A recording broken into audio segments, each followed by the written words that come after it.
అసలు లక్ష్మీదేవి మీ ఇంట్లోంచి బయటికి వెళ్ళిపోకుండా ఉండాలంటే ఏం చేయాలో తెలుసా? మీరు ఎప్పుడైనా సరే ఒక గిన్నెలో ఉప్పు పోసి ఒక 7 లవంగాలు వేయండి.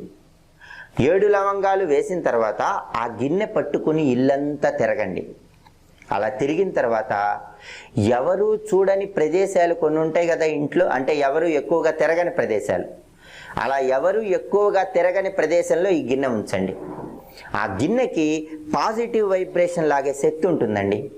విపరీతంగా ధనం మీ ఇంట్లోకి వచ్చి చేరుతుంది. కాబట్టి మీరు చేయాల్సింది ఏంటంటే ఒక గిన్నె తీసుకోవటం, ఉప్పు పోయటం, 7 లవంగాలు వేయటం. ఆ గిన్నె పట్టుకొని ఇల్లంతా తిరగండి. ఏ రోజైనా చేయొచ్చు, శుక్రవారం చేస్తే చాలా మంచిది. ఇల్లంతా తిరిగిన తర్వాత ఇంట్లో ఎక్కువ మంది తిరగని ప్రదేశం ఉంటుంది కదా, అక్కడ ఈ గిన్నె ఉంచండి. ఆ గిన్నె ప్రతిరోజు కూడా ధనాన్ని ఆకర్షిస్తూ ఉంటుంది. దానివల్ల లక్ష్మీదేవి ఇంట్లోంచి వెళ్ళిపోమన్నా వెళ్ళిపోదు. మీ ఇంట్లో శాశ్వతంగా